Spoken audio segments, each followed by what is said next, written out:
Hey everyone, hope you're all well. Welcome back to our channel, and in today's video I'm going to show you how to add interactivity to your website with JavaScript. We'll go over some basic JavaScript content and concepts and explain the importance of adding interactivity to help engage your website and your clients. So without further ado, let's begin. So what is JavaScript and why is it important for adding interactivity to websites? JavaScript is a scripting language and can be added to HTML websites to add interactivity and make them more dynamic. It allows you to respond to user actions, manipulate the content and structure of a web page, and create animations and effects. Without JavaScript, websites would be very static and unable to provide the rich user experience that we have come to expect. Here are some specific examples of how JavaScript is used to add interactivity. First up is creating interactive buttons and menus.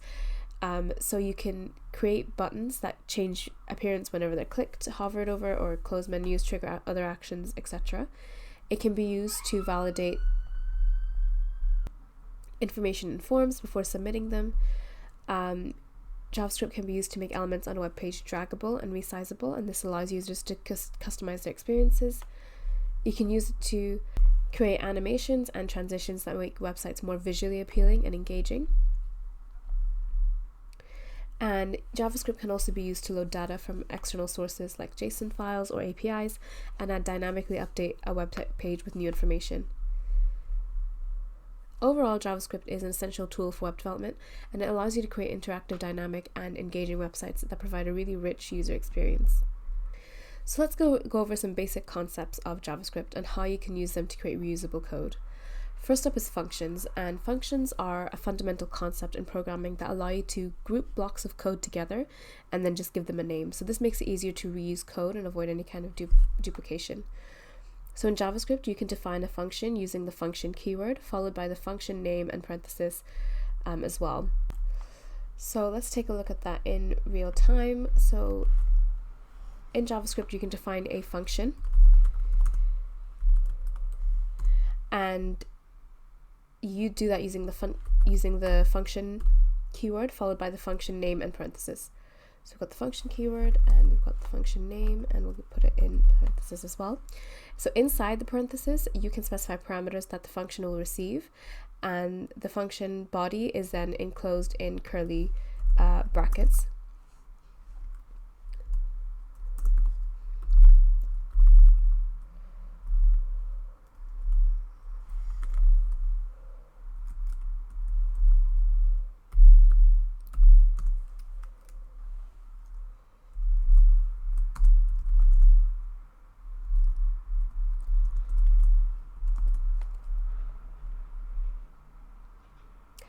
And then to call the function, simply use its name followed by parentheses. So if the function has parameters, you can pass values to it within the parentheses.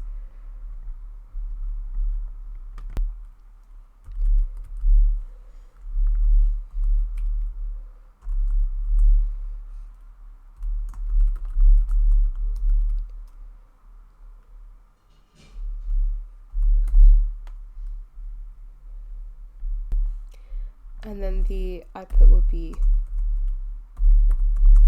hello and whatever we put in the name function.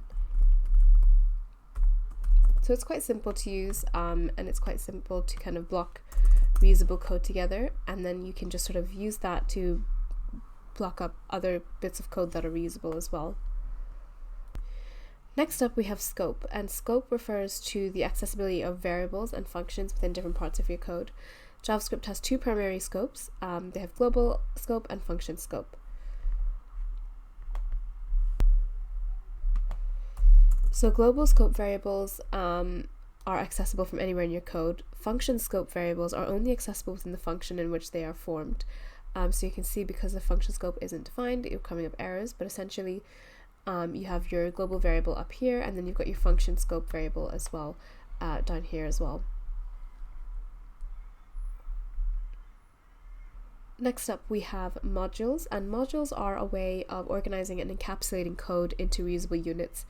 So JavaScript modules allow you to define private variables and functions within a module and then prevent them from being accessed from outside the module.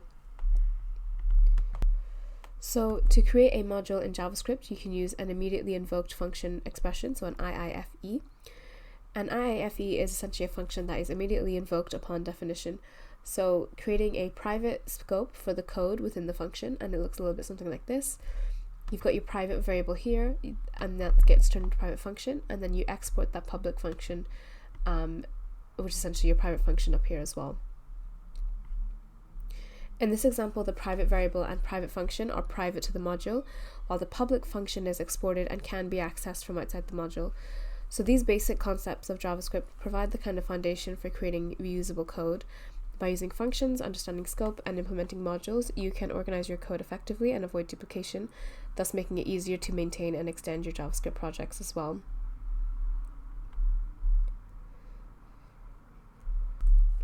So let's actually go ahead and create some interactive elements. The first one that we're going to look at is changing the button appearance.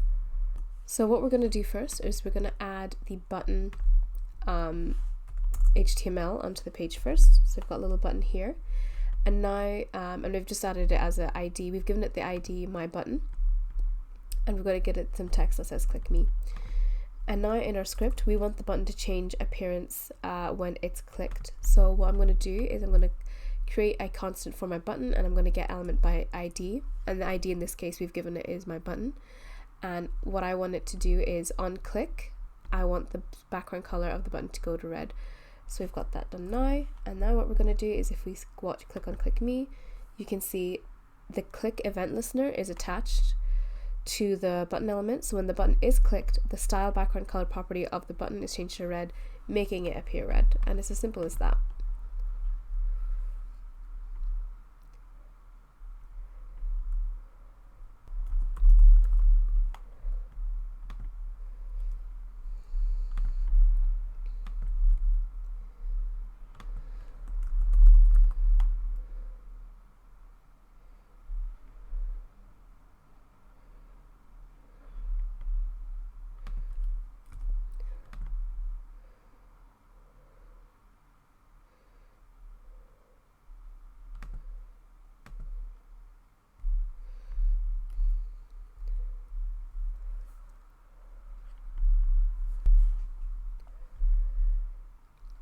Next up, we're going to do add some JavaScript to a menu to open and close a menu. So in our HTML, I'm just going to add a button, and I'm going to add some menu links as well. So we've got our menu, and we've got the menu button, and this is our actual menu. We've got just 3 links in here. And then when I go into the script section, I'm going to add this bit of code here. So in this example, the click event listener is attached to the button element that we've added in our HTML. So when the button is clicked, the display property of the menu element is toggled between none and block. So none meaning it's hidden, and block would mean it's visible. So now when I click on the menu, you can see the links that were originally hidden are back, are visible now as well. And that's just a little bit of JavaScript used to make the site more interesting and more engaging for our users. In web development, due to its versatility and ability to create dynamic and interactive user experiences, here are some key reasons why JavaScript is so important. First side is the client-side interactivity. So JavaScript enables developers to create interactive elements within web pages like animations, form validations, sliders, and pop-up dialogues. All of these enhance user engagement and provide a more dynamic and engaging user experience. JavaScript allows developers to update content on a web page without requiring a full page refresh. This dynamic content loading leads to faster and smoother interactions, overall improving the user experience. And with JavaScript, developers can build responsive web applications that adapt to different screen sizes. This is really crucial for providing a seamless experience across desktop, tablets, and smartphones. And JavaScript frameworks like React, Angular, and Vue.js enable the creation of SPAs, where a single HTML page serves as a foundation for an application that dynamically updates content as users interact with it. And this kind of approach reduces page reloads and provides a more fluid experience.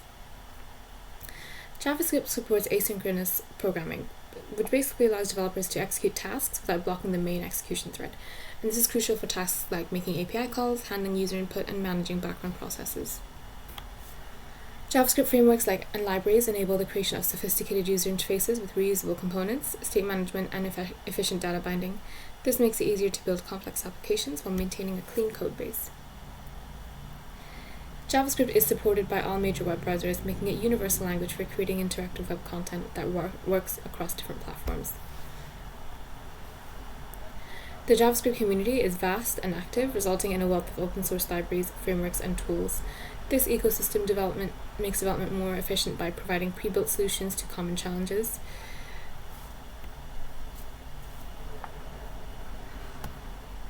So let's talk about the basic structure of JavaScript. It involves writing statements and blocks of code that are executed by a web browser or JavaScript runtime environment. Here is an overview of the basic structure.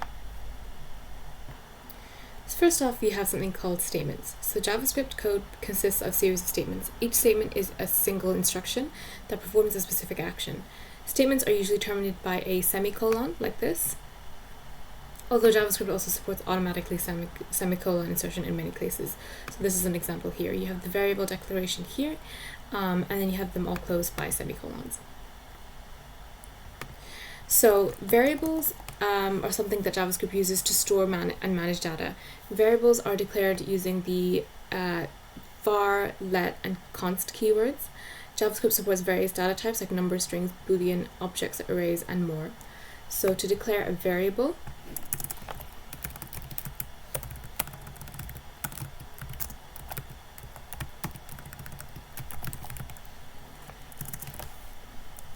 is as simple as this. So you have the var declaration, then you have the name of the data that we want to store and the actual data.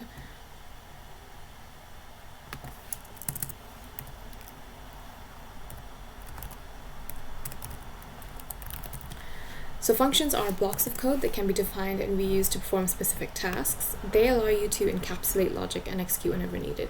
So it looks something like this. So functions are declared like that. You have to give it the function names, and then you give the function instruction as well, which you have the sum of the variables, add numbers 5 and 7.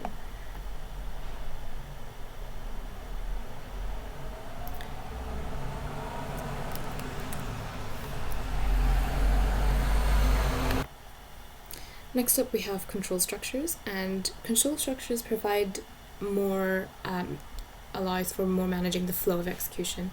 Common control structures include if statements, loop statements, and switch statements, and it looks something like this. So you have an if-else statement here, and that helps control the flow of the page.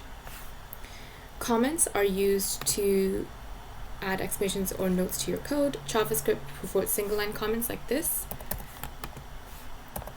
and multi-line comments as well. So something like this. You've got a single line comment, and then you've got the multi-line comment as well.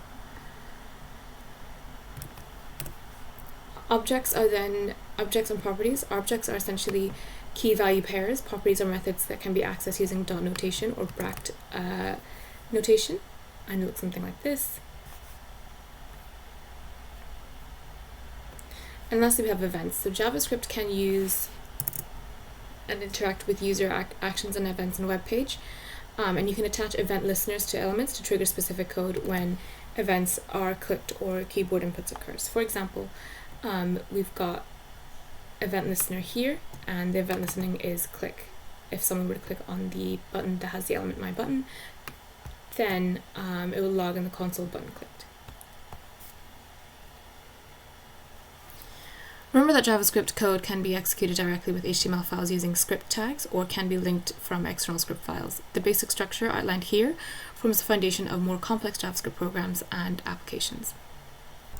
So let's talk about one of the most important concepts of JavaScript, which is variables and data types.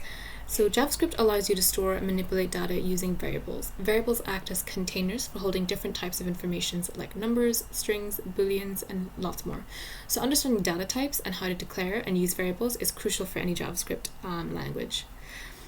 So to declare a language, or to declare a variable, you use this var type here. The var statement is used to declare variables, but it has some quick quirks and scoping issues that have led to preferences for let and const in modern JavaScript development. So let introduces block level scoping, meaning a variable declared with let is only accessible within the block code, where it's actually defined. And then you have const, so also block scoped like let, but it's used for declaring constants. And constants are values that won't change after assignment.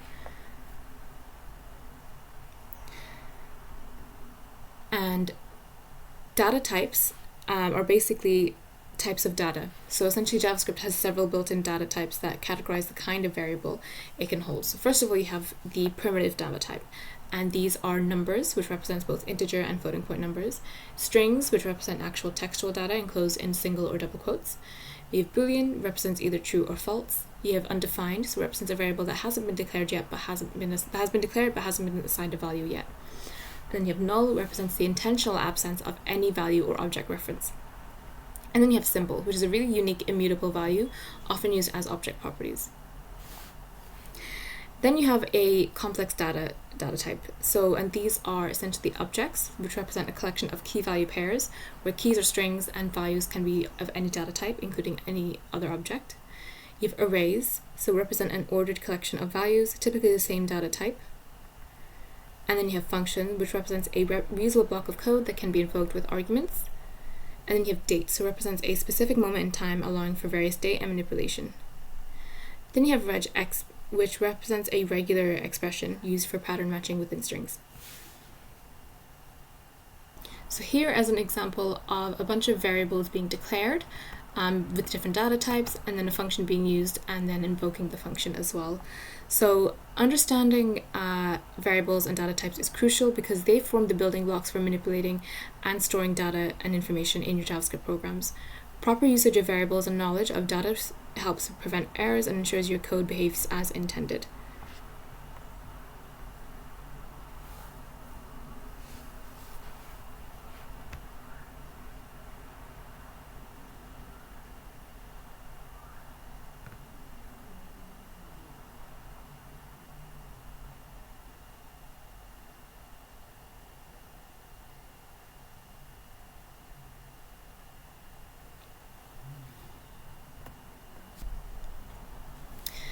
So next up, the next concept is functions and control flow. So function is basically a block of reusable code that can perform specific tasks or calculations. They play a vital role in organizing and managing your code, and they introduce viewers to creating functions, passing arguments, and returning values as well.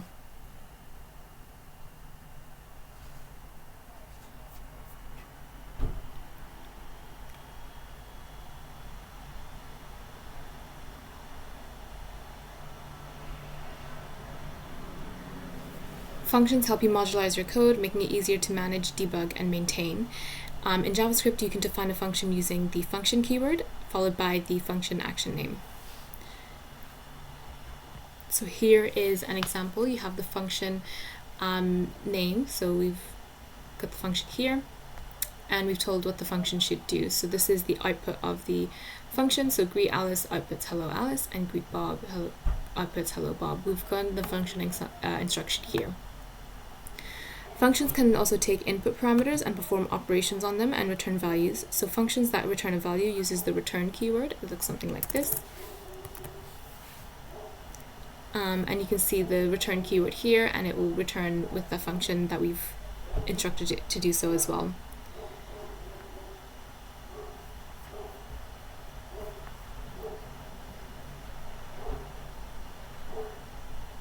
So next up we have control flow, and control flow refers to the order in which statements are executed in a program. So JavaScript provides control flow structures that enable you to make decisions and repeat based actions on conditions. Common control flow instructions include if, which executes a block of code if a specific condition is true, else if, used to test additional conditions after the if condition, and else executes a block of code if none of the previous conditions are true. So in this example here, you can see that number, an instruction is being set here, and then you have the control flow to give a set of instructions as well.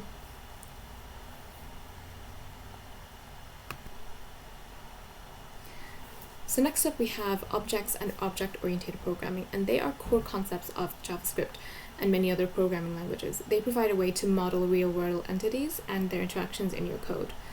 So an object is a complex data type that groups related data and behaviors together. So objects are made up of key value pairs, where each key is a property name and its corresponding value can be any data type, including other objects, and this allows you to represent real-world entities and their attributes in your code. So here's an example of an object representing a person.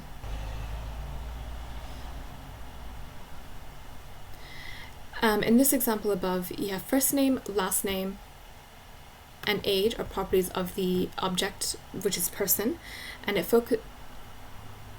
and the degree is a method associated with the object.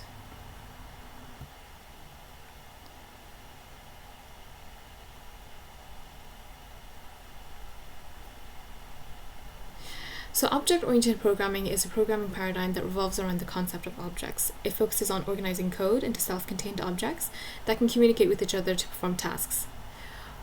OOP is based on 4 main principles. You have encapsulation, which is bundling data, so properties and behaviors, methods that operate on the data into a single unit, and this promotes data protection and controlled access. You have abstraction, so simplifying complex reality by modeling data that expose only relevant information and hide implementation details. Then you have inheritance, so creating a new class or subclass that inherits properties and methods from an existing class, and this promotes code reusability and hierarchy. And then you have polymorphism, so allowing objects of different classes to be treated as objects of common superclass. This enables more generic code that can work with different types of code. In JavaScript, you can implement OOP principles through the use of a constructor, classes, and prototypes.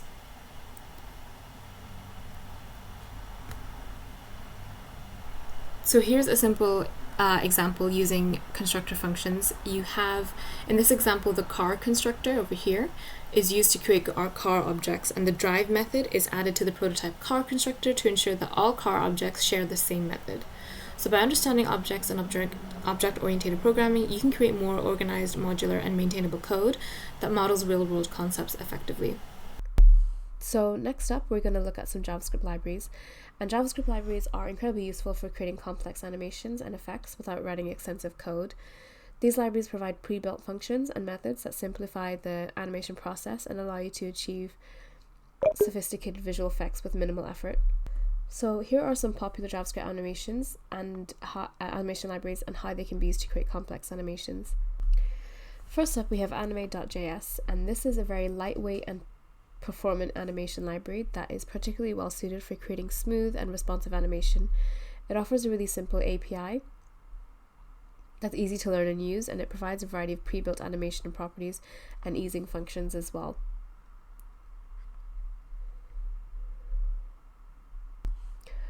Next up is Mo, and Mo.js is a motion design library, and it's focused on creating SVG animations.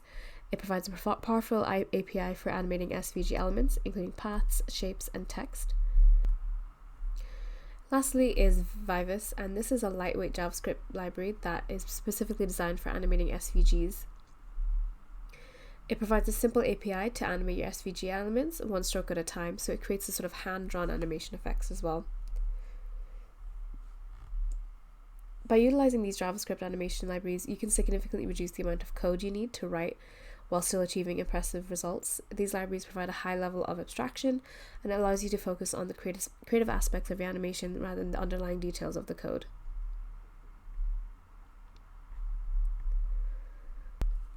So now let's talk about some tips and best practices. When you're adding JavaScript to your website, it's really crucial to follow best practice to ensure your code is actually maintainable, it still performs well, and is user-friendly. So one thing you want to consider is to prioritize progressive enhancement. So use JavaScript to enhance the user experience without hindering functionality of the websites for users who have JavaScript disabled. You want to place JavaScript code in external files rather than embedding it directly. This can help improve code organization and maintainability. And avoid repeating code blocks. Instead, define reusable functions and modules to promote code reuse. And choose clear and meaningful names for variables, and choose functions to enhance code readability and maintainability.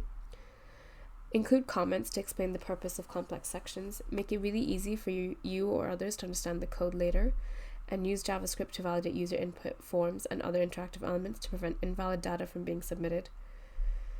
You also want to make sure that you have optimum event handling, so essentially use event delegation to efficiently handle events for multiple elements, reducing the number of event listers that you actually need. You want to consider performance implications, so just kind of be mindful of the performance impact of your JavaScript code, especially when you're dealing with large data sets or complex animations. Make use of all the JavaScript libraries like jQuery or React for common tasks like DOM manipulation, animations, and AJAX requests.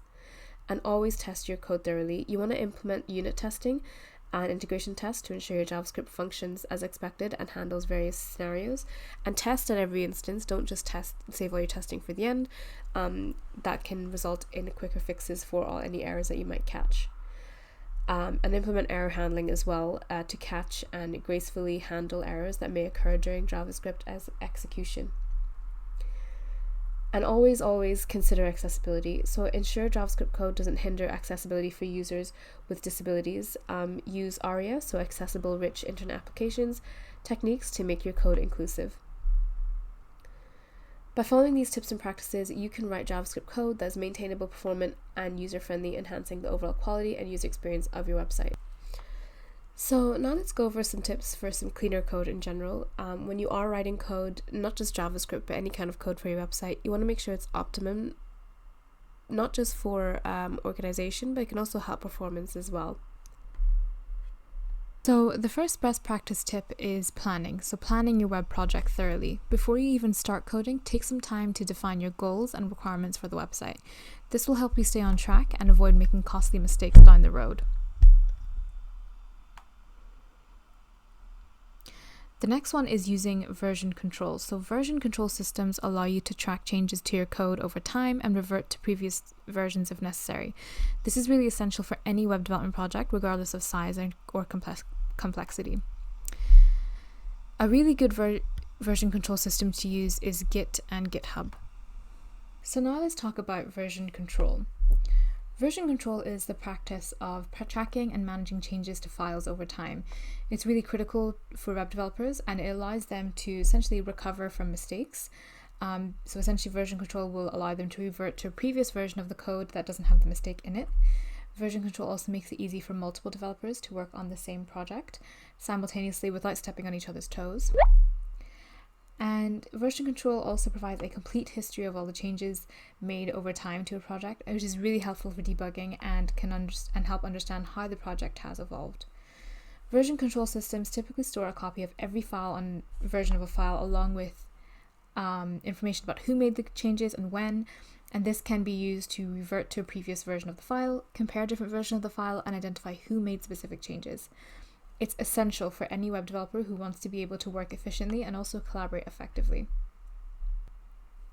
So that is where Git comes in. Git is a free and open source distribution version control system, or VCS, and it's used to track changes to files and collaborate with other developers. It's one of the most popular VCS in the world, and it's used by millions of developers for a wide variety of projects, including web development, software development, and game development. Git works by creating a snapshot of your files every time you make a change. These snapshots are called commits, and each commit has a unique identifier called a hash. Git stores the commits in a local repository on your computer, and you can also push the commits to a remote repository such as GitHub or GitLab. This allows you to collaborate with other developers and share your code with the world.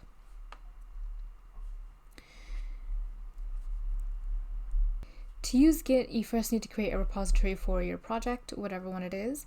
You can use that using the git init command, and once you have created a repository, you can start tracking changes to your file by adding them to the staging area using the git add command. And once you're ready to commit your changes, you can use the git commit command, and this will commit a new commit with your changes and store it in the repository. Git has a number of features that make it a really powerful VCS, like branching, merging, and rebasing. Branching basically allows you to create different versions of your code without affecting the main branch. This is useful for developing new features or fixing bugs. Merging allows you to combine two branches into one, and you'll do this if you ever want to integrate changes from a feature branch into the main branch. Rebasing allows you to reorganize your commit without changing their history, and all of that is useful for cleaning up your commit history or making changes to the order of your commits. Git is a really complex tool. It has quite a steep learning curve, but it's really powerful and can be used to manage projects of all sizes. Now, you might have heard of GitHub, and it's not to be confused with Git. So Git is a VCS, while GitHub is a web-based cloud-managed web-based hosting service for Git repositories. In other words, Git is the tool that you would use to track your changes to your code and collaborate with other developers, and GitHub is the place to store your Git repositories and make them accessible to others. You can use Git without GitHub, but it's more convenient to use GitHub to store your Git repositories.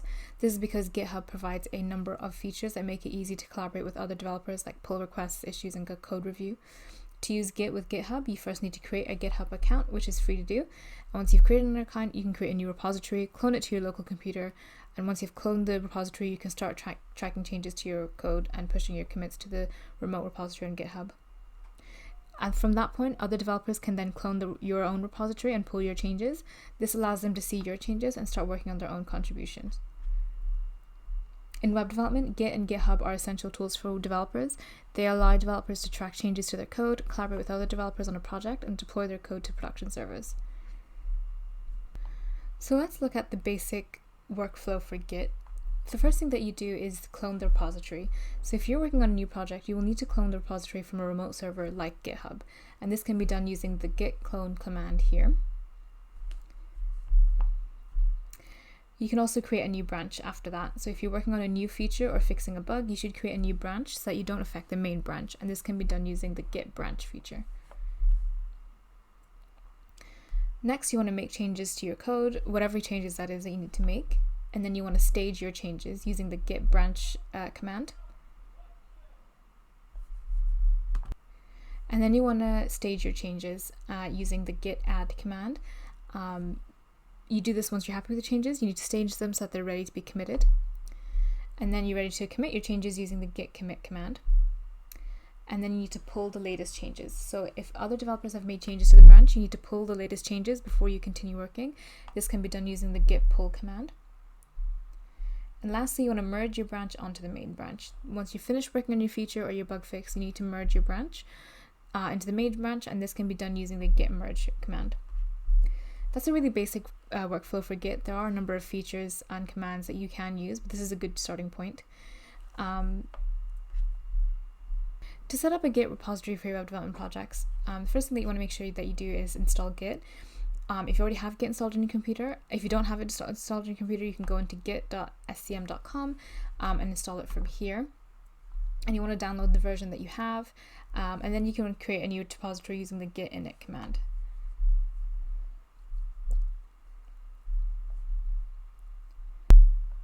So now let's look at some basic Git commands.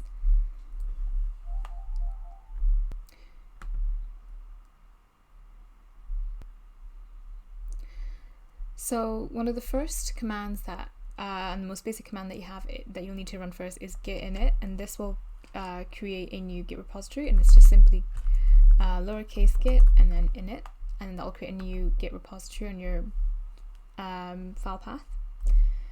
If you want to add a file to the staging area, you just want to type in git add, and then the name of the file and the file type. So for example, if you wanted to add a readme file, you can add readme.md.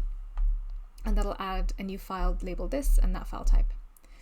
To commit the changes in the staging area to the repository, you just want to do git commit m added readme file. If you want to push the commits in your local repository to a remote repository, you just want to do git pull origin master. If you ever want to pull changes from a remote repository to your local repository, you want to do, sorry, this one should be push, and then this one is git pull origin master. To switch to a feature branch, you just want to do git check out feature.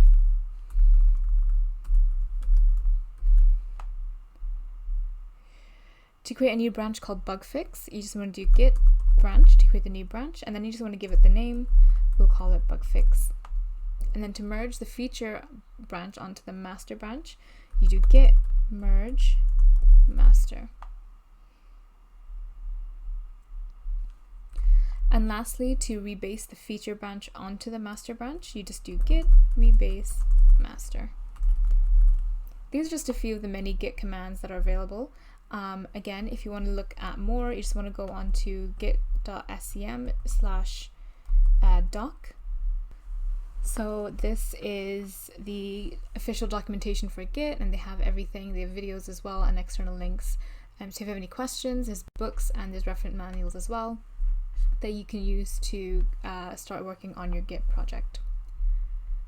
So the next one is image optimization. So images can make up a significant portion of a website's file size, so optimizing them can help improve page load times and overall performance. Additionally, image optimization can also help improve a website's SEO ranking. Some optimization's best practices include choosing the right file format, compressing your images, resizing your images, using descriptive file names, and using a CDN to serve your images.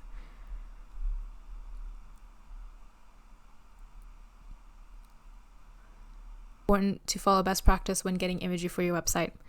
One reason is for legal compliance. So using images without the proper permission or license can result in copyright infringement and legal action.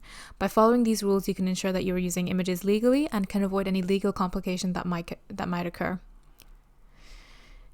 High-level, relevant, quality, and accessible images can enhance the user experience on your website, and this can make your website more visually appealing, engaging, and informative. This can lead to a higher engagement, longer visit, and ultimately better conversion rates. And the consistent use of high-quality images that fit with your branding can help establish a strong and recognizable brand identity.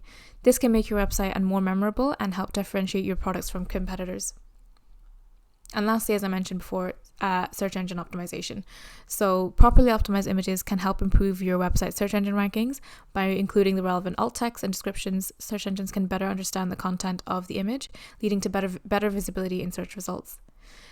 Following best practices when getting images for your website can help you avoid legal complications, enhance the user experience, establish a strong brand identity, and improve your search engine rankings as well. Some things that you want to consider when you are sourcing and adding images to your website. There's several best practices that you need to follow. One thing that you need to follow is that to make sure that you're using high quality images. They should be high resolution and good quality, because low quality images can make a website look really unprofessional and unappealing. You want to ensure legal compliance as well, so make sure you have the right to use the image that you're choosing. This means obtaining permission from the owner or using images that are licensed for commercial use. You also want to make sure that your images are optimized for the web to ensure that they load quickly and don't slow down your site. This can be done by compressing the file size and choosing the right file format. You also want to be relevant, so choosing images that are relevant to the content of the website. You want to avoid using generic stock photos too much that don't add any value or relevance to the content. And make sure that you consider your branding. So ensure the images fit with the website's branding and the tone. Use consistent styles and colors to create a cohesive look and feel. And lastly, continuously test and adjust images on the website to ensure they are performing as expected. Use analytics to track engagement and make improvements where necessary.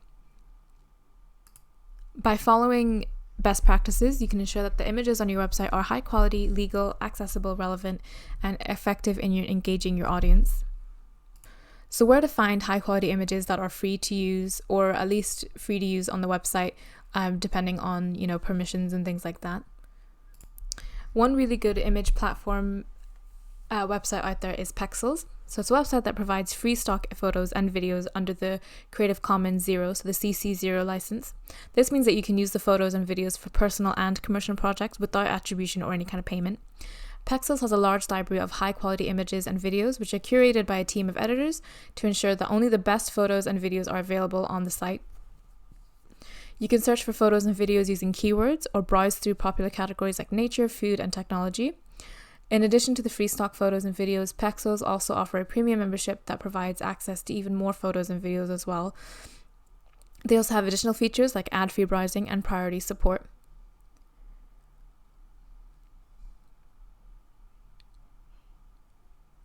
One thing that sets Pexel apart from other stock photo websites is their emphasis on diversity and inclusivity.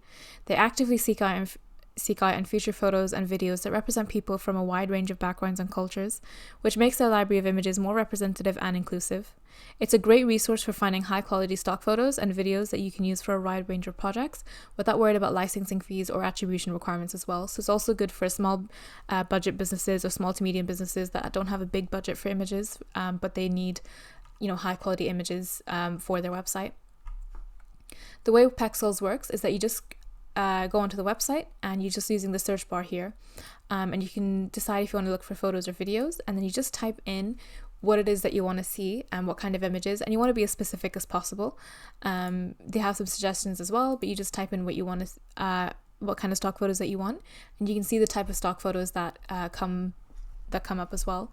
If you go into the filters tab, you can decide if you want what kind of orientation that you want, what kind of size that you want, and the main colorway that you want as well for your photos. So for example, if you want a horizontal photo, you just click on that and decide maybe you want a medium photo, and you can see now the filters are working in the way that we have assigned, so we can get the exact kind of photo that we want. To download your image, you want to select the image that you want to download, so like this one for here, for example, and just click on it, and you can see the image in full. And what you want to do is go into the free download button. You can either click the free download button and it would download the image in its original format, or you can click on the little drop down and you can decide what size that you want to download the image from, either the original, large, medium, small, and they'll show the dimensions in grey just beside each of the sizes, and then or you can give a custom size as well. But once you select which size that you want, you just want to click on download selected size, and you can say the download pop up at the bottom there as well. Another website that you can use for free stock photos and videos is Unsplash. So it works pretty much the same as Pexels. So it has a large library of high quality images, which are curated by editors as well. Difference between Pexels and Unsplash is that their website is kind of categorized a lot easier than Pexels is. So Unsplash does make more use of the types of categories, and it makes it easier to kind of find what you're looking for. But it works the same way. You would just click into the search bar here and just type in what kind of image that you want, and again, you want to be as specific as possible, and then it'll show you a bunch of the images that will kind of fit the description that you give.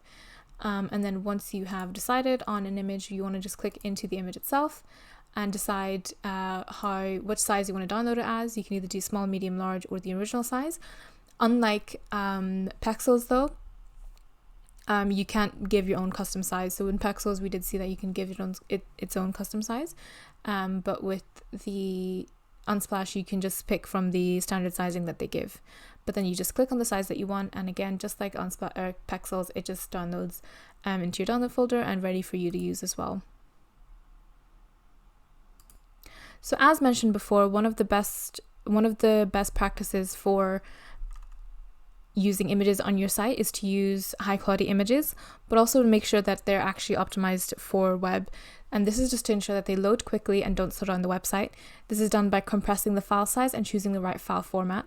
So for example, JPG and PNG are really good choices for web.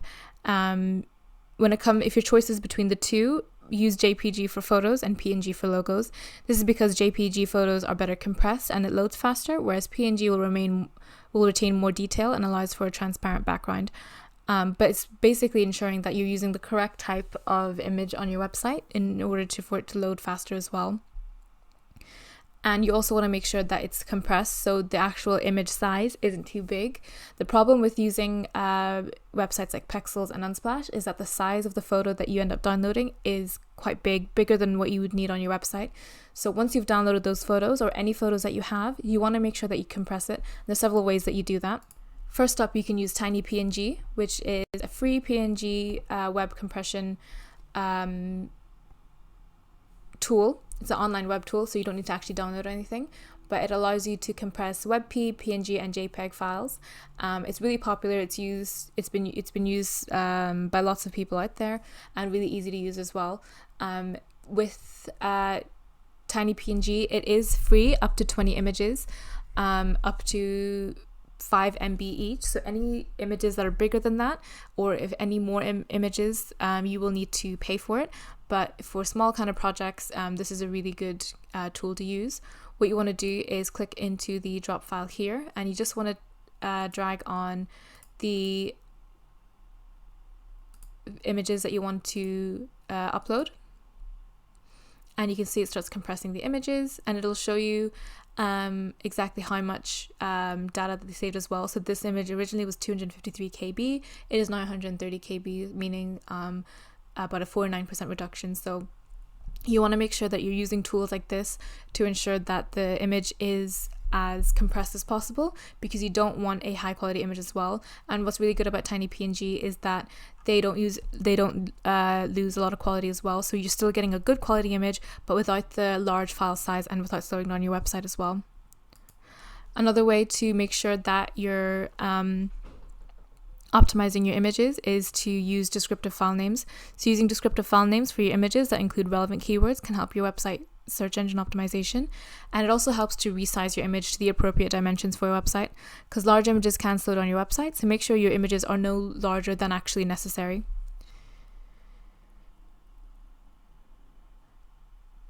Another way of optimizing your images is for SEO. So we mentioned before to use descriptive file names, but you also want to include something like alt text and descriptions. So include alt text and descriptions for your images to make them accessible to visually impaired users and improve your website search engine optimization.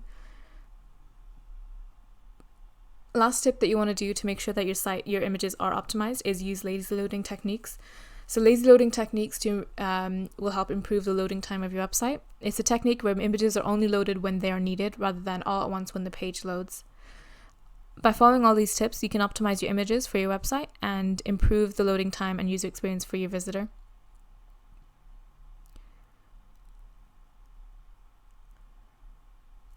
When it comes to adding alt text, you want to add the alt text to the image source tag in the HTML code for the web page where the image is located. But a lot of website builders and content management systems like WordPress also have a built-in feature for adding alt text to images, and this feature is usually located in the image upload or editing interface as well. So in terms of imagery on websites, there are lots of websites out there that makes good use of imagery on their website. For example, Apple. So Apple is known for its sleek and minimalist design, and its website is no exception. The website features really, really high quality images of all their products, which are used to kind of showcase their design and their features as well. With their use of imagery, a key aspect of their design strategy, as it's known for being clean, minimalist, and aesthetic, Apple use high quality product photos to showcase their products and highlight their design, features, and functionality. In addition to product photography, Apple also uses imagery to create a sense of lifestyle and aspiration. For example, if you go onto the Apple Watch page,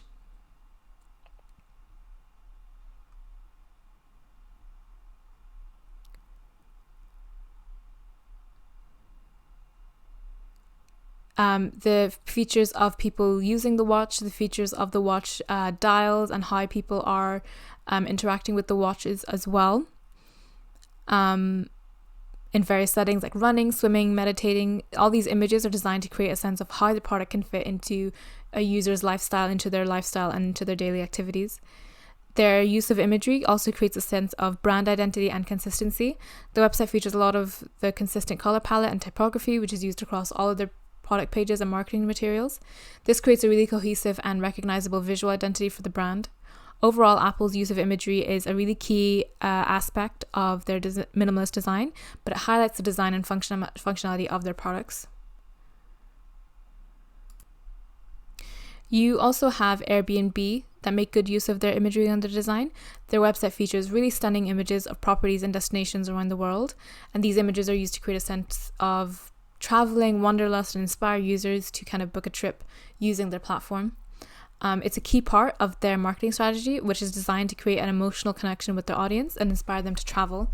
The website features stunning images of properties and destinations around the world, which are used to create a sense of adventure within people and inspire them to book a trip. One of the key ways that Airbnb uses imagery on the website is to showcase the unique properties that are available for rent. The website features high-quality photos of properties which are often taken by professional photographers to showcase their designs, amenities, and their locations. And these images are designed to help users imagine themselves staying in that property and create that sense of anticipation and excitement as well. Airbnb also uses imagery to showcase the local culture and attractions in different destinations. So, for example, there's quite a few images that are designed of like local markets, landmarks, and festivals to give users a sense of what it's like to visit a particular destination.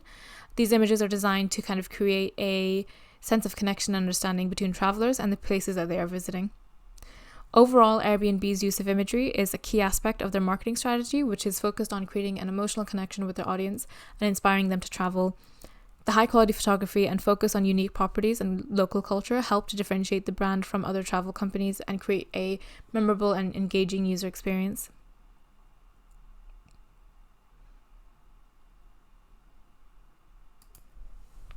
Nike's website as well features bold and dynamic images of athletes and products. The images are used to inspire and motivate users to kind of push their limits and achieve all of their goals as well. And they also have really good big images of their products, which makes it easier for people to envision using them, wearing them, and just makes them look really good on the website as well. National Geographic's website is filled with breathtaking images of nature, wildlife, and cultures from around the world. These images are used to kind of tell stories and educate users about the world around them, so they make a really good use of all the images as well, and encourages people to kind of stay on the site longer and read a little bit more on their blog and things like that. Next up, you want to look at speed and performance optimization. So users expect websites to load really quickly and perform smoothly. Use caching minification and other techniques to optimize your website's performance. So, what is website speed? Website speed is also known as page load time or website performance. It refers to the amount of time it takes for a web page to fully load and become usable for a visitor. It's a critical factor in determining how quickly a website's content, including text, images, videos, and interactive elements, become visible and interactive to users after they click a link or enter a web address in their browser. Website speed is typically measured in seconds or milliseconds and can have a significant impact on user experience, search engine rankings, and overall business success. A fast-loading website provides several benefits.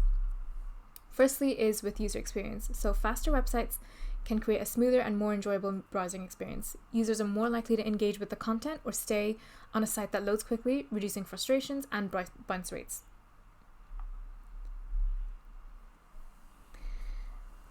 It also has benefits to SEO. So major search engines like Google take website speed into account when determining search rankings. Faster websites are more likely to rank higher in search results, leading to increased organic traffic.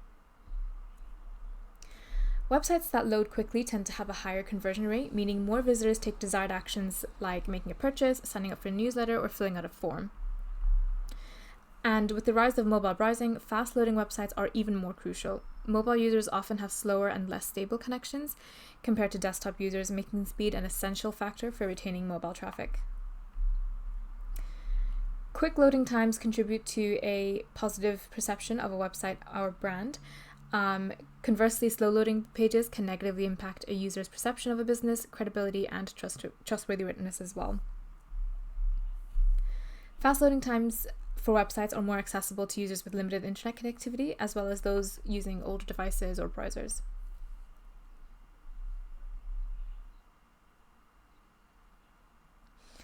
Website speed can be affected by various factors, including hosting quality, server response times, page design and complexity, image and video sizes as well, and the use of CDNs as well. Web developers and site owners often work to optimize website speed by using techniques such as compressing images, reducing unnecessary code, leveraging browser caching, and using effective hosting solutions to ensure a seamless and responsive user experience. So now let's talk about the different kinds of website speed, including page load time, server speed, and other relevant metrics. So first up, we have page load time, and page load time also refers to the page load speed, or simply load time. This is the total duration it takes for a web page to fully load and become usable in a user's browser. And this includes the time it takes for all the page's resources, like HTML, CSS, JavaScript, images, and videos, to be fetched and rendered. A faster page load time results in a more satisfying user experience, lower bounce rates, and better conversion rates. And then we have server response time, and this is often called time to first byte, or TTFB, and it measures the time it takes for a web server to respond to a user's request once they've clicked on a link or entered a URL. It includes the time required for the server to process the request and retrieve the necessary data from databases or other sources and send back their initial response. A lower server response time indicates a more efficient server and contribute to a faster page loading time. So render time is the period between when a web browser receives all necessary resources from the server and when it completes rendering the entire page, making it visible and interactive for the user. It encompasses tasks like parsing HTML, applying CSS styles, executing JavaScript, and rendering images. Optimizing render time is essential for ensuring a smoother user experience. Next up, we have First Contentful Paint, or FCP. FCP measures the time it takes for the first visual element to appear on the screen as the page loads. This could be the background text, image, or other audio files. FCP provides insight into how quickly users perceive that a page is loading, contributing to their initial impression of speed. Next up, we have Time to Interactive, or TTI. TTI measures the time it takes for a page to become fully interactive, allowing users to engage with elements like buttons, forms, and links. TTI is really crucial because users expect to be able to interact with the page as soon as it's visually loaded.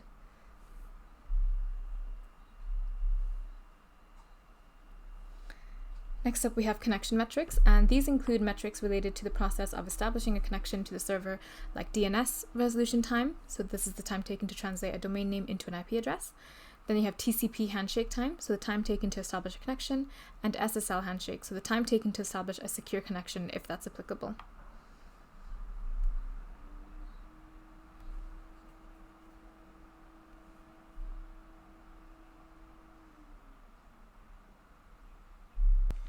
And lastly, we have content delivery metrics. For websites using content delivery networks, or CDNs, metrics relate to CDN performance like edge servers response time and cache hit rate.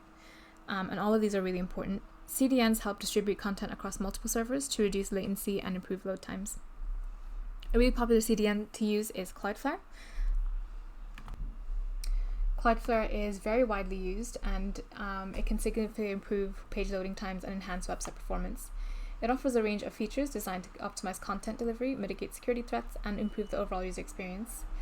The way Cloudflare works is that it has essential kind of global network. So Cloudflare operates a vast network of data centers located across the world.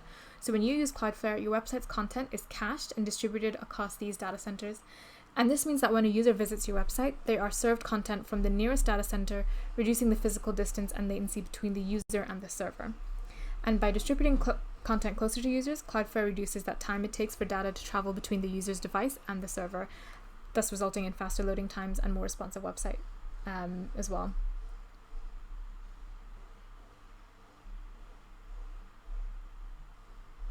Other than that, Cloudflare also provides a lot of security and DDoS protection. So Cloudflare's WAF, the Web Application Firewall, helps protect your website from various online threats, including malicious bots and hacking attempts.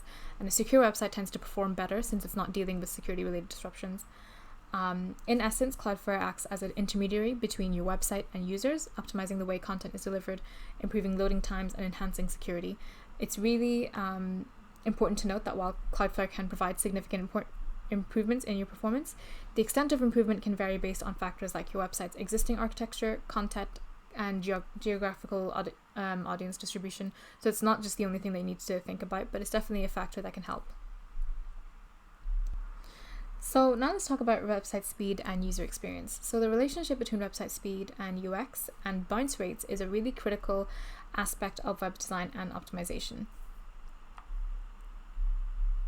When users first land on a web page, their first impression is heavily influenced by how quickly the page loads, and a fast page loading time creates a positive initial experience, while a slow loading page can lead to frustration and user impatience. Users are more likely to engage with the site that loads quickly, and they can start consuming content, interacting with elements, and achieving their goals without any kind of delay. Slow loading times may cause users to lose interest and abandon the site altogether. Mobile users as well, who are often on the go, rely on cellular networks, and they have even less patience for slow loading pages. Optimizing for mobile is crucial nowadays to cater for the growing segment of users. It's now one of the main ways that people come onto a site. They tend to use mobile more than desktop, so making sure that your website page and all the pages are optimized for mobile is really crucial. So with bounce rates, and website speed. Bounce rate is essentially the percentage of visitors who navigate away from the website after only viewing one page. A high bounce rate is often indicative of visitors leaving the site without actually engaging further. Slow loading pages can significantly contribute to high bounce rates. If users aren't met with a delay in accessing content, they might become frustrated and leave the site before exploring what it actually offers. Users have short attention spans and they expect websites to provide immediate value, so slow loading pages can test their patience and lead to them seeking alternatives. Bounce rates have a direct impact on conversion rates. If users are leaving the site without taking any actions like making a purchase or signing up, the website's overall conversion performance is affected. To mitigate the negative effects of slow loading times on bounce rates and UX, it's essential to prioritize website optimization. And again, this includes optimizing images, minifying code, leveraging browser caching, reducing server response times, and considering the use of CDNs. Regularly monitoring and testing your website performance is key to ensuring a positive user experience and lower bounce rates.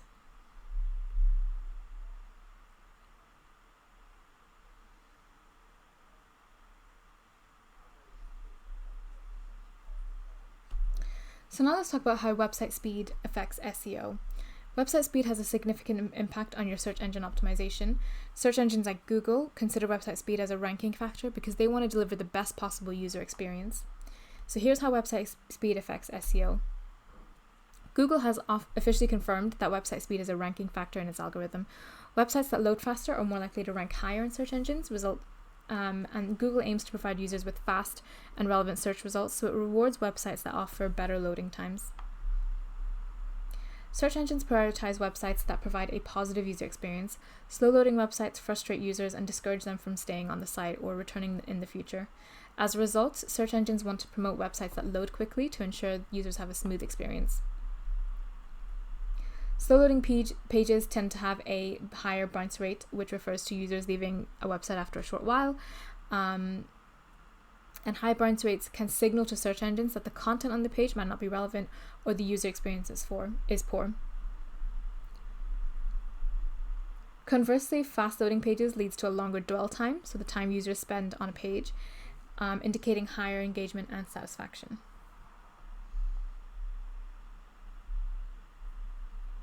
Search engines also allow a crawl budget to each website, which determines how often search bots crawl and index a site's page. A slow-loading website may consume more of its crawl budget on loading pages, leaving fewer resources for crawling and indexing the most important content. And with mobile devices becoming the primary way users access the internet, Google has shifted to mobile-first indexing. This means that Google primarily uses the mobile version of the content for indexing and ranking. Mobile friendliness, which includes fast loading times on mobile devices, is crucial for SEO.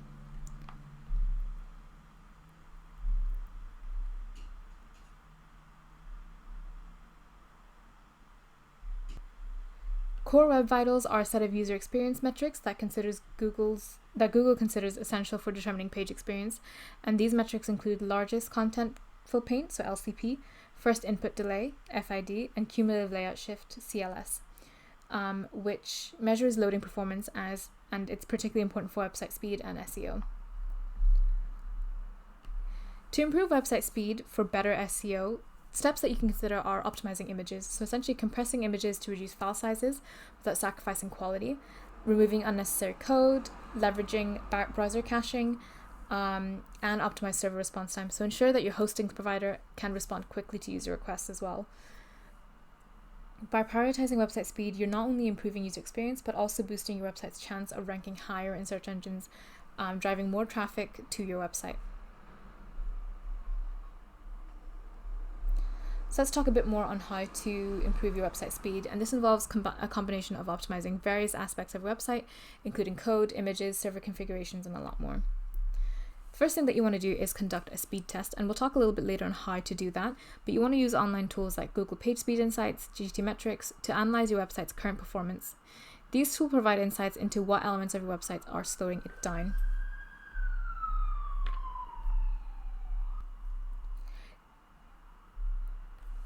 Images are often a significant contributing factor to slow loading times. Compress and resize images before you upload them to your site, and considering using modern image formats like WebP, which offers better compression without actually compromising the quality. Removing unnecessary whitespace comments and code from your CSS, JavaScript, and HTML files. This seems small, but it does reduce the file size and makes them load a lot better. Configure your server to set expiration dates for the static resources, and this allows browsers to cache these resources so returning visitors don't need to re-download them. CDNs distribute your website's content across multiple servers worldwide, and when a user requests a page, the server closest to them delivers the content, reducing latency and load times. You want to enable gzip compression on your server. This compresses your website files before sending them to the user's browser, reducing data transfer times. Ensure your web hosting server is responsive, so if you experience slower server response times, consider upgrading your hosting plan or switching to a more reliable hosting provider. For more information about some good hosting providers that are out there, we do have quite a few videos comparing different hosting providers, especially for e-commerce websites, so make sure you give that a go.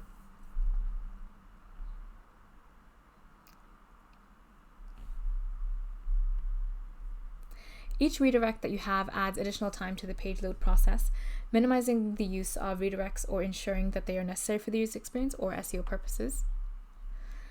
And if you're using a content management system like WordPress, consider using caching plugins. These plugins generate static versions of your pages to reduce server load times and improve load times as well.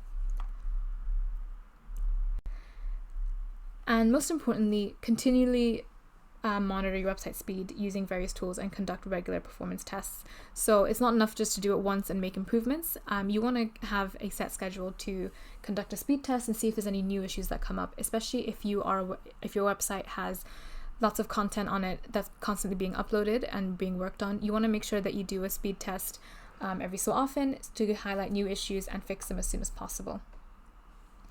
Each website is unique, so the specific optimizations required can vary. It's recommended to make these changes one at a time, test the impact after each change, and keep track of your website's performance to ensure you're headed in the right direction.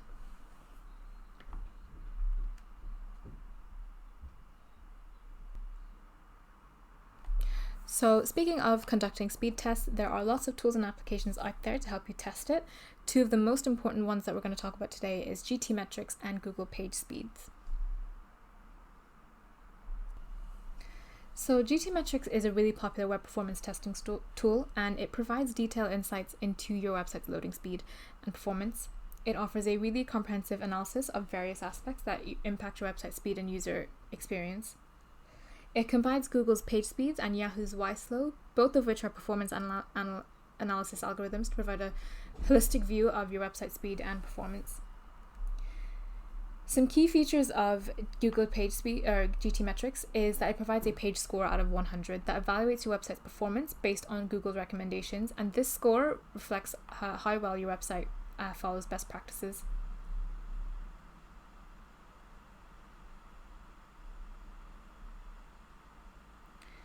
So to get started on how to use GTmetrix, you want to go onto gtmetrix.com, and all you need to do is enter the URL that you want to test, and you just want to click on test your site. What's really cool about GTmetrix is that you can really configure the testing environment. So for example, the default environment is that it'll test in Canada using Chrome desktop with an unthrottled connection. If you click into the change options button, now you do need to set up an account for this, but it's free.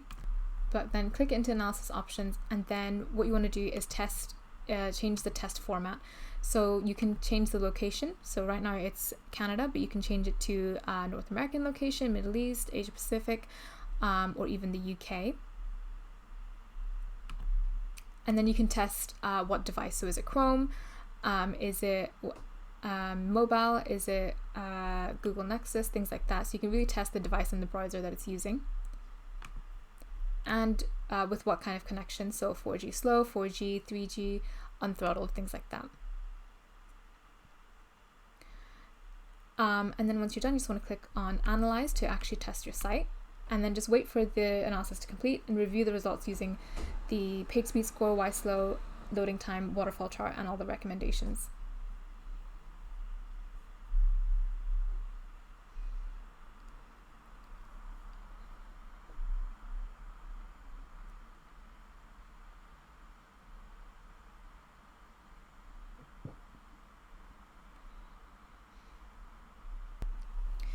So as mentioned, one of the key features is the page score. You get a score out of 100 and it's graded.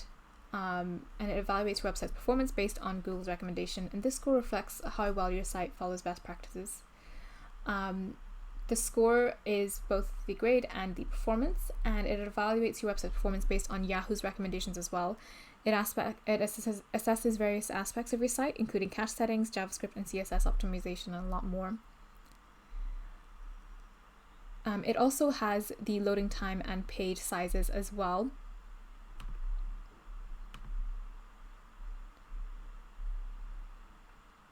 So GTmetrix displays the actual loading time of a web page and its total size in kilobytes. These metrics give you a clear idea of how fast your page loads and how much data it consumes.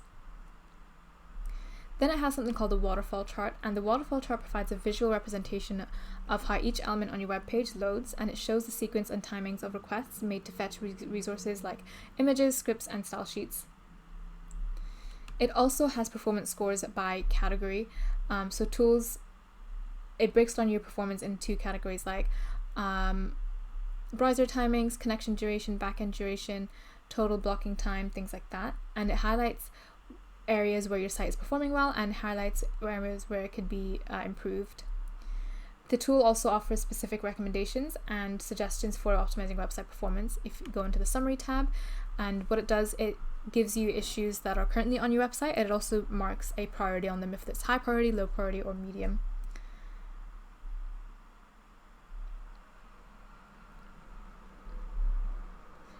GTmetrix also allows you to compare the performance of multiple pages or websites side by side. In the compare section here, you can compare it with another URL. And it also offers monitoring features to regularly track your website performance over time. And as mentioned before, you can choose to test your website performance on both mobile and desktop devices, and this is really crucial considering Google's emphasis on mobile-first indexing and user experience as well. So when it comes to using GTmetrix insights, focus on improving the page speed and why slow scores by addressing the recommendations provided. You want to pay attention to the waterfall chart in this tab here to clearly identify elements causing delays in loading. You want to implement the suggestions for optimizing images, scripts, and style sheets, and you want to use browser caching and leverage a CDN if you don't already to improve load times. And always regularly test your website performance and monitor improvements over time. GTmetrix is a really valuable tool for website owners, developers, and anyone interested in enhancing the website's performance and user experience. It's also free, so it makes it even more valuable. And by analyzing the insights provided by GTmetrix, you can make informed decisions to optimize your website for faster loading times and better overall experience.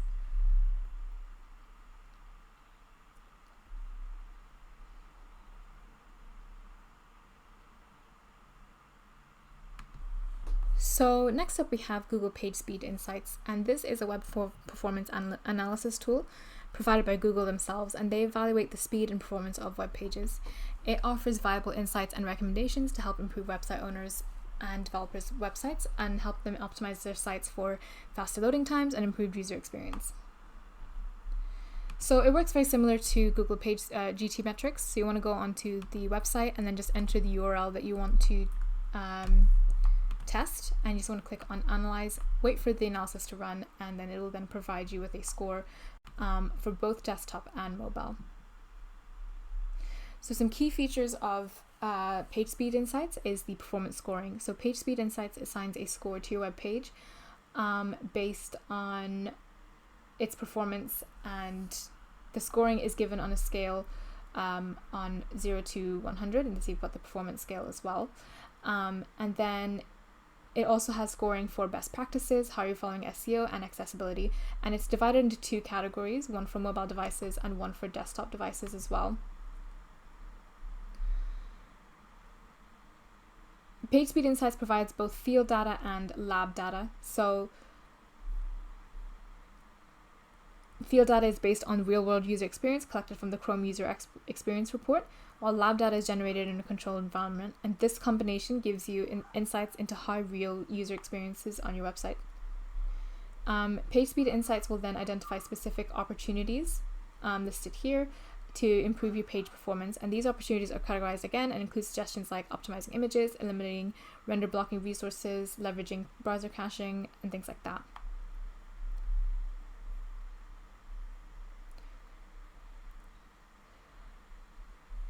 The tool also provides core web vitals metrics like LCP, FID, and CLS, and these metrics help you understand how users experience your page loading times as well. So when it comes to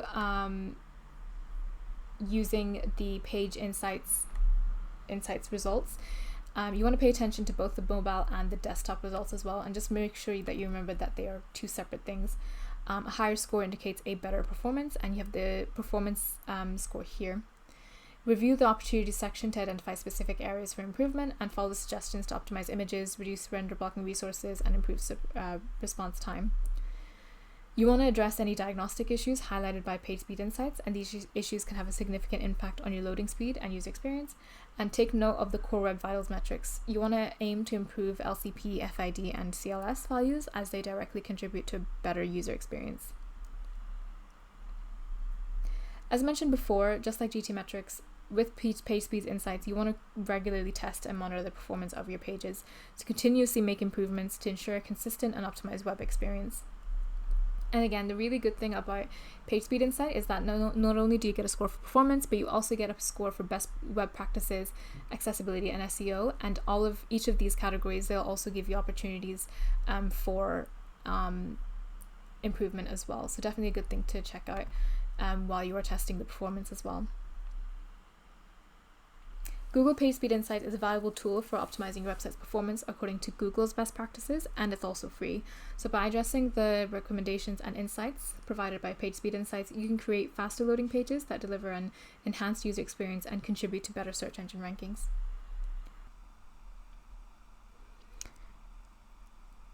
Responsive design is the next best practice that you want to focus on, and it just ensures that your website looks good on all devices and functions well on all devices, from desktop computers to smartphones and tablets. And lastly, accessibility standards. So accessibility basically just means that everyone should be able to use your website regardless of their abilities. Make sure your website follows accessibility standards, such as using alt text for images and providing transcripts for videos. Let's talk a little bit more about how accessibility standards affects web development best practice. So what is website accessibility? Website accessibility refers to the practice of designing and developing websites that can be used by everyone, including people with disabilities. It means creating websites that are designed with accessibility in mind so that people with disabilities can access and use the content and functionality of the website. This includes people with visual, auditory, physical, and cognitive disabilities as well. It's important for users because it ensures that all individuals, regardless of abilities or disabilities, they can access your website and use it effectively. Here are some ways in which website accessibility can affect users. Website accessibility ensures that people with disabilities are not excluded from the information, products, and services provided by websites. It includes people with visual, auditory, motor, and cognitive impairments. Accessible websites are easier to use for everyone, not just people with disabilities. For example, having clear and concise headings, labels, and instructions can help all users navigate a website more easily. When websites are accessible, people with disabilities can engage more fully with the content, products, and services provided. This can lead to an increased satisfaction and loyalty amongst these users as well. In a lot of countries, including the United States, websites must comply with accessibility laws, and failure to do so can result in legal action as well. So here are some website accessibility best practices.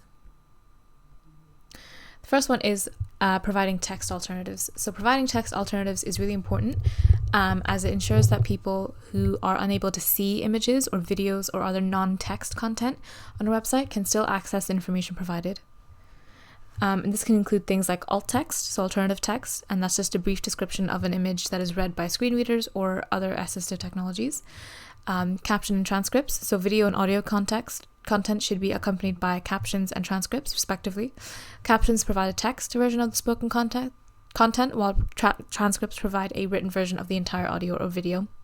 And links as well should be descriptive and clearly indicate the content of the web page that they're leading to. For example, instead of using words like click here, a link should say something like download our brochure, so that once they click on it, it'll actually download the brochure. By providing text alternatives, website owners can ensure that all users can access the information provided on the website regardless. Semantic markup is a way of writing HTML that provides meaning and context to the content on a web page. It involves using HTML elements that accurately describe the purpose and structure of the content rather than just formatting the content for display purposes. Some benefits of using semantic markup include making websites more accessible for people with disabilities. Search engines use semantic markup to understand the content of a web page and rank it in search engines. By using semantic markup, website owners can improve their website's SEO and increase their visibility in search engines. And semantic markup provides a consistent structure to the content on a web page, which can make it easier to maintain and update over time. It also helps ensure that the content is displayed correctly on different browsers and devices. Some examples of semantic markup include heading elements, H1, H2, H3, list elements like UL and OL. Keyboard navigation is a method of navigating a website using only the keyboard without the need of a mouse or other pointing device.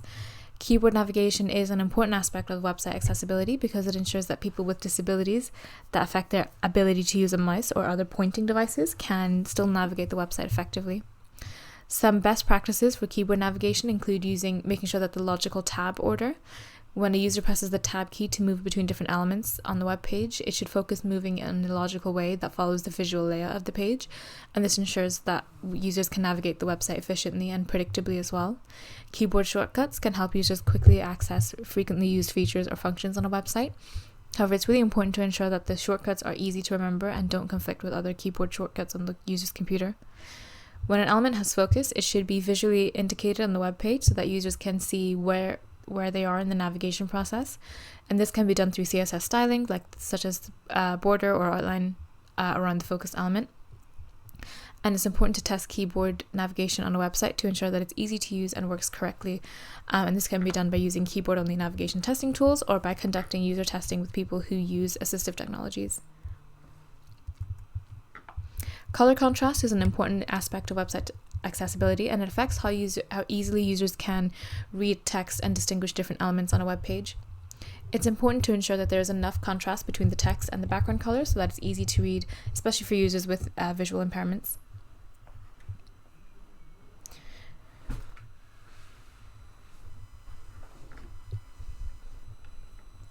And lastly, using clear and simple language is also a really important aspect of website accessibility. This can help ensure that all users can understand the content on a web page, and especially important for users with cognitive or learning disabilities, as well as users who are not fluent in the language used on the website. Plain language involves using simple words and sentences structures to convey information, and it's important to avoid jargon, technical terms, or complex sentence structure that can be difficult for some users to understand. By using clear and simple language, website owners can ensure that all users can understand the content on the website and access the information that they need. So once you have some basic understanding of what best practices are for your website accessibility, there are some tools out there that can help you analyze your website and make sure that it is actually accessible for users to use.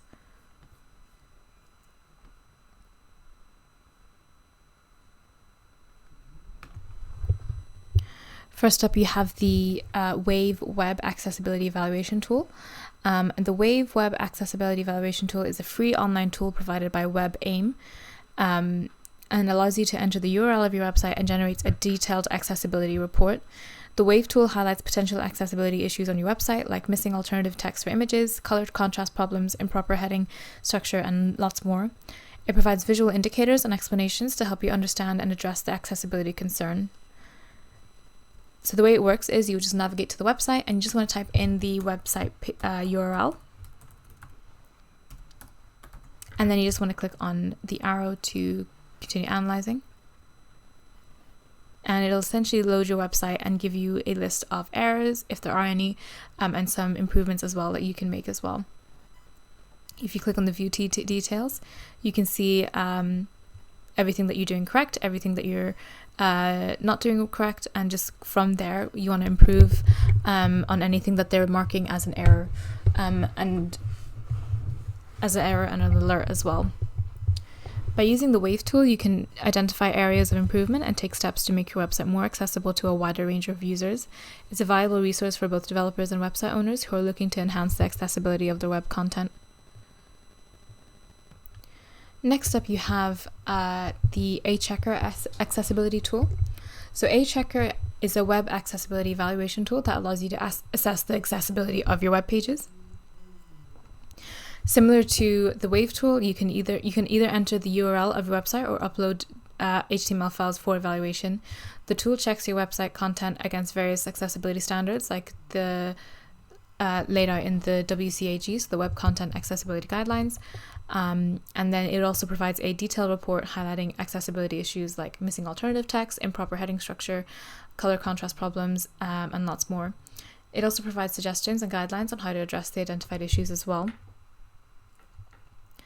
So similar to how Wave tool works, you just want to type in the name of the URL that you want to scan, or you can upload the HTML files as well. And then you just want to click on Check It.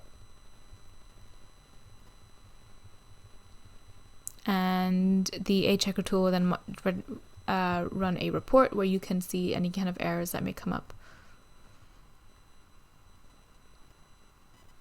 So you can see down here, there is a accessibility errors listed below. And you can just essentially go through this review, and it'll show you exactly line by line exactly where the missing text or where the errors are, and it'll show you what the actual reason is as well. So for example, create content that can be presented in a different way, make it easier for users to see and hear content, including separating foreground from the background essentially, and things like that. And it gives you suggestions as well, so it's a little bit more practical than the Wave tool because it gives you actual practical solutions, but both tools are really handy to use as well to check your site for accessibility issues.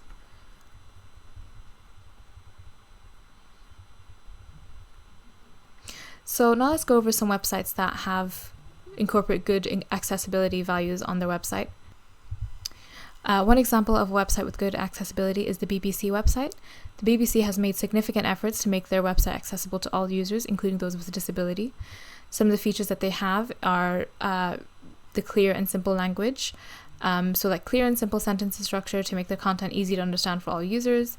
They have good color contrast, so most of the text is in black on the white background as well, making it really easy to read. There is also keyboard navigation being used using the tab, so that's really important for users who have difficulty using a mouse. There are also text alternatives as well to images, for those using screen readers or other assistive technologies.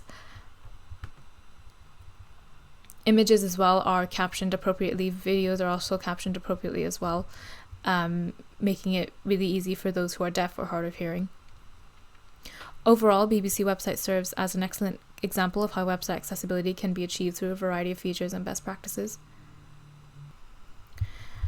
Another example of a website with good accessibility is the gov.uk website. So the UK government website has made a really strong commitment to ensuring that their website is accessible to all users, including those with disabilities. Some of the accessibility features include clear and simple language, good color contrast as well, so similar to the BBC website. They also incorporate the tab keyboard navigation as well, making it really easy to explore the website for people who maybe have difficulties using a pointing device. The website does have text alternatives for any images used, and they also have a focus on accessibility testing as well. So the UK government has a dedicated team of accessibility experts who test the website for accessibility issues and work to resolve them as well. So overall, the gov.uk website is an excellent example of how website accessibilities can be achieved through a combination of accessibility features as well. So here are some additional tips for web development best practices. The first one is to use a CMS. A CMS can help you manage your website's content more easily without having to write any code. You can also use a framework, and frameworks essentially will provide you with a set of pre-written code and tools which can save you time and effort. You want to use a CDN to help improve the performance of your website because it will help deliver static content from servers that are closer to your users. And test your website thoroughly. Before you even launch your website, make sure to test it thoroughly on different devices and browsers. This will help catch any bugs or compatibility issues. And lastly, keep monitoring your website. After your website is launched, continue to monitor its performance, security, speed, and SEO. This will help you identify and fix any problems quite early on. By following these web development practices, you can create high-quality, user-friendly, and secure websites and web applications that will meet the needs of your users and help you to achieve your business goals. So I hope you enjoyed this video. That wraps us up for today. If you have any questions or comments, leave them in the section below. And if you're interested in more content from us about all things about the digital landscape, subscribe to our channel and ring that notification bell for more content just like this. Thanks, and I'll see you in the next one.